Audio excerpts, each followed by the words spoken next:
ቤተሰቦችሽ እንዴት ናቸው? ማለቴ ይደዋውላሉ? ትደዋውላላችሁ? አይ ጋሽ እናቴ አኩርፋኛለች። ለምን? ምን አስቀይመሻችሁ ነው? እናቴ አግቢ ነው የምትለኝ።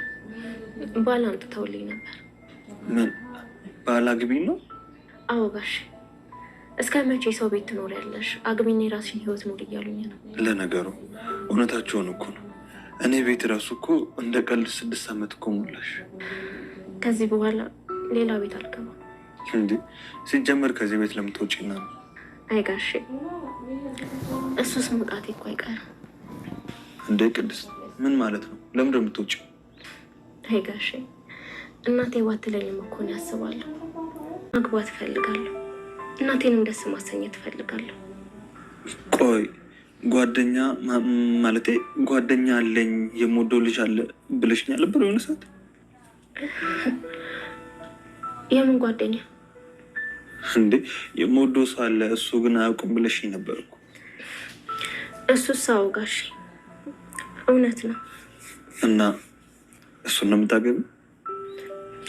ሳያውቀኝ ምን ብዬ አገባዋለሁ? ሳይረፍድ ካወቀ ምናልባት አገባው።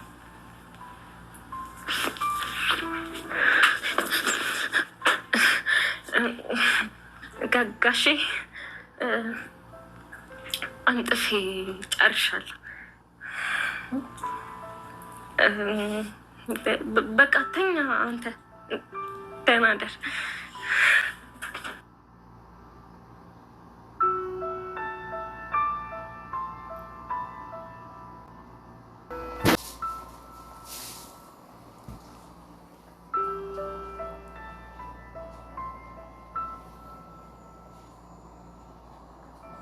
ጋሽን ይወዱኛል ማለት ነው።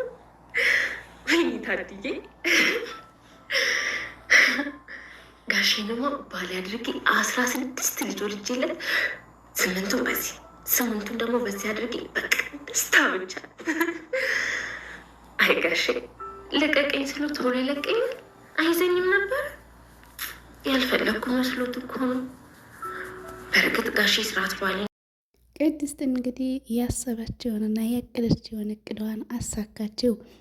ምሳሌን እንደ ልጅ አድርጌ አያታለሁ እያለች ስትመኝ የነበረው ዛሬ እንግዲህ ብሩክን እንደምትወደውና ለወደፊት ባሏ እንደምታደርገው አበሰረችው። ብሩኬ ግን በጣም ግራ ተገብቷል። አሰላሙ አለይኩም ወረህመቱላሂ ወበረካቱ። ውድና የተከበራችሁ ቻናሌ ቤተሰቦች እንዴት ናችሁ? ደህና ናችሁ? ሁሉ ሰላም? እኔ ጋር አልሐምዱሊላህ ሁሉ ነገር ሰላም ነው። እናንተም ጋር ሰላም እንደሆነ ተስፋ አለኝ። እንግዲህ ዛሬም በአዲስ ቪዲዮ ብቅ ብለናል ማለት ነው። ምሳሌ ክፍል 68ን ይዤላችሁ መጥቻለሁ። እንግዲህ ቅድስት የብሩኬ እንደምትወደውና የወደፊት ባሏ እንደምታደርገው እንዴት መንገር እንዳለባት ግራ ገብቷታል። ነገር ግን እሷ እቅዷ ብሩኬ የራሷ ለማድረግ ነበር ሁሌም ምኞቷ። ከዚህ በፊትም እንደምናውቀው ከመሀሌት ከተጣሉ በኋላ መሀሌት ትመልሳታለች ወይ ወደ ቤት እያለች በተደጋጋሚ ብሩክን ትጠይቀው እንደነበረ እናውቃለን። ነገር ግን ብሩክ መሀሌትን ወደ ቤት እንደማይመልሳት እና እንደሚፈታትም ነግሯት ነበረ። የእሷ እቅድ እንግዲህ ብሩኬን ስለምትወደው ለራሷ አድርጋ ወልዳ በልጆች ክብብ አድርጋ በደስታ ለመኖር ፍላጎት አላት። ዛሬ ላይ እንግዲህ በጣም ለመናገር እየቀረበች ትመስላለች። ነገር ግን ደፍራ አንተን ነው ማፈቅርህ፣ አንተን ነው መወድህ ማለት ግራ ስለተጋባች ከዚህ ቤት እወጣለሁ፣ ቤተሰቦቼንም አግቢ እያሉ እየጨቀጨቁኝ ነው በማለት ጫፍጫፉን ለብሩኬ መናገር ጀመረች። ብሩኬም አስቀምጧት እንዴት ነሽ? ደህና ነሽ ወይ? ቤተሰቦችሽ ትደዋወያለሽ ወይ ሲላት፣ አዎ ቤተሰቦች ይደዋወላለሁ፣ ነገር ግን እናቴ በጣም እየተቆጣች ነው አለችው። ለምንድን ነው የሚቆጡሽ? በሰላም ነው ወይ ሲላት፣ አይ አግቢ፣ እስከ መቼ ሰው ቤት ትኖሪያለሽ? የራስሽን ኑሮ የራስሽን ትዳር ይዘሽ ኑሪ፣ በቤትሽ ውለጂ እያሉ እያስቸገሩኝ ነው፣ ባልም አምጥተውልኝ ነበር በማለትም ነገረችው። ብሩኬም እና ታዲያ እውነት ነው እነሱ እውነት ነው የራስሽ ኑሮ መኖር አለብሽ፣ እውነታቸውን ነው ቤተሰቦችሽ ሲላት፣ በቃ እንግዲህ ከዚህ ቤት ከወጣው ሌላ ቤት ሰራተኝነት አልገባም፣ የራሴ ትዳር ይዤ መኖር ነው የምፈልገው አለችው። እና ከዚህ ቤት ለምን ትወጪያለሽ ሲላት፣ እንዴ እናቴ ባትለኝም እኮ እኔ ወጥቼ እኔም ትዳር እፈልጋለሁ፣ ወግ ማድረግ ማየት እፈልጋለሁ አለችው። ከዛም ብሩኬ እንግዲህ በጣም ግራ ተጋባ። እና የምወደው ልጅ አለ ብለሽ ነበረ እሱ ነው እንደምታገቢው ሲላት በጣም ደነገጠች ቅድስት። የምን ልጅ ስትለው አይ እሱ አያውቅም እኔ ግን ወደዋለሁ ብለሽ ነበረ ሲላት፣ አዎ እውነት ነው እሱማ አያውቅም እና እሱ ነው እንደምታገቢው ሲላት፣ እንዲህ ሳያውቀኝ እንዴት አገባዋለሁ? ሳይረፍድ ካወቀ ግን ላገባው እችላለሁ በማለትም ነገረችው። እንግዲህ ብሩኬ እስካሁንም አልነቃም፣ እሱን እንደምትወደው አልነቃም ይመስለኛል እና በጣም ግራ ተጋባ። ከዛ በኋላ እንግዲህ ምሳሌ ተኝታለች እንዴ በማለትም ጠየቃት።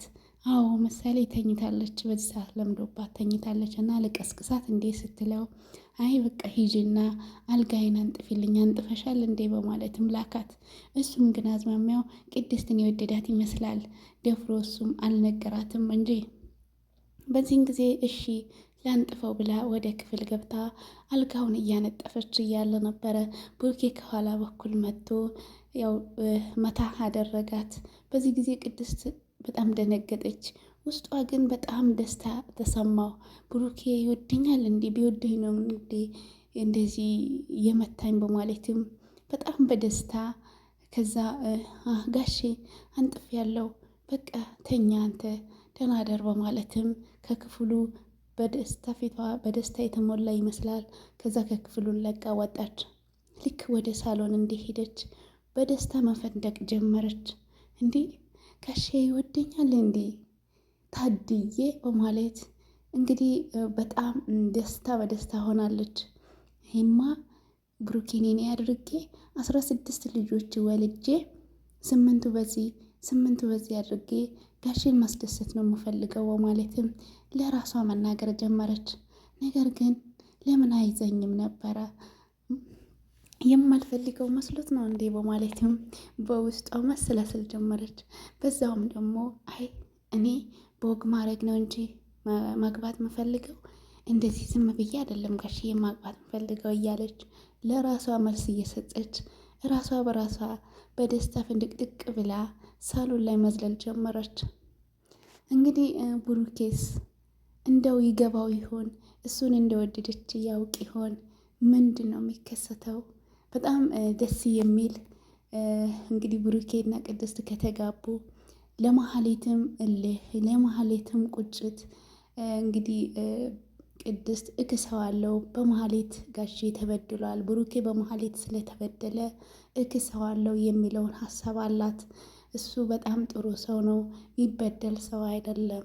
ስለዚህ እክሰዋለሁ፣ በደስታ ኑሮውን እሞላለታለሁ፣ ቤቱን በደስታ እኖርለታለሁ እያለች ለራሷ ቃል መግባት ጀመረች። እንግዲህ ቅድስት ተሳክቶላት ሀሳቧን ተሳክቶ ከሰራተኝነት ወደ ቤት እመቤትነት የሚቀይራት እንግዲህ ብሩኬ ሊሆን ይችላልና እስቲ እናንተም እንደው ያደርጉላቸው። ሁለቱ በአንድ ሆነው በደስታ ቅድስትም ከሰራተኝነት ወጥታ የራሷ ቤት ሆና የቤት እመቤት ሆና እንድትኖር እንግዲህ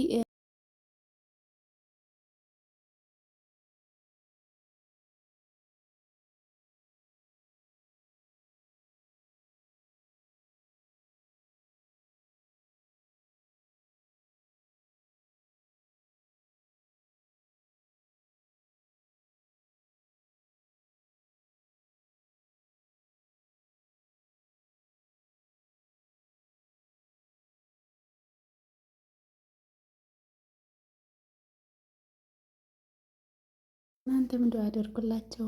ሁለቱ በአንድ ሆነው መሀሌትን ለማቃጠል መሀሌት እንድትቆጭ ከመሀሌትም እንግዲህ ከዛ ተንኮላ እንድትማር የሚያደርጓት ሁለቱ አንድ ሆነው በአንድ ቤት ወልደው ተከባብረው ተደስተው ሲኖሩ ነው። እና መሀሌትም ከስህተቷ ትማራለች። ሌላም ብታገባ እንደዚህ አይነት ተንኮል ስለው እንደማትሰራ ለራሷ ቃል ትገባለች ብዬ አስባለሁ። ምክንያቱም ቅድስት በጣም ደግና የዋህ ሩህሩህ ልጅ ናት። በዛው ልክ ደግሞ መሀሌት በጣም ክፉና ጨካኝ ሴት ናትና በዚህ የተነሳ እንግዲህ ብሩኬም ደግሞ በጣም የዋህና ቅን ልብ ያለው ወንድ ነው። ስለዚህ ቅድስት እነሱ ተገናኙ ማለት ቤቱ በደስታ እየተሞላ የተባረከ ቤት ይሆንላቸዋል ማለት ነው። ስለዚህ ሁላችንም የምንመኘው ቅድስት ትንገረውና ሁለቱ በአንድ ተጣምረው ይምጡልን እንላለን። እንግዲህ መልካም ቅድስትዬም የተመኘሽው እንደምታገኘ የተመኘሽው ብሩኬ ለራስሽ እንደምታደርግ እንግዲህ ለራስሽ ቃል ገብተሻልና እንግዲህ ያሳካልሽ እንላለን። ውድ ቤተሰቦቼ የዛሬ ቪዲዮ ይመስል ነበረ። እናንተስ ምን ትላላችሁ? ሀሳብ አስተያየታችሁን በኮመንት አስቀምጡልኝ ማለት ነው። በሌላ ቪዲዮ እስከምንገናኝ ድረስ በያላችሁበት ሰላምና ጤና ብቻ እመኝላችኋለሁ። ሰላም ሁኑልኝ። አመሰግናለሁ። ለቤቴም አዲስ የሆናችሁ ሰብስክራይብ በማድረግ ሁሌ የምለቀው ቪዲዮ እንዲደርሳችሁ ደግሞ የደውል ምልክቷን መጫናችሁን እንዳትረሱ። ሀሳብ አስተያየታችሁን በኮመንት እጠብቃለሁ። ባይ ባይ።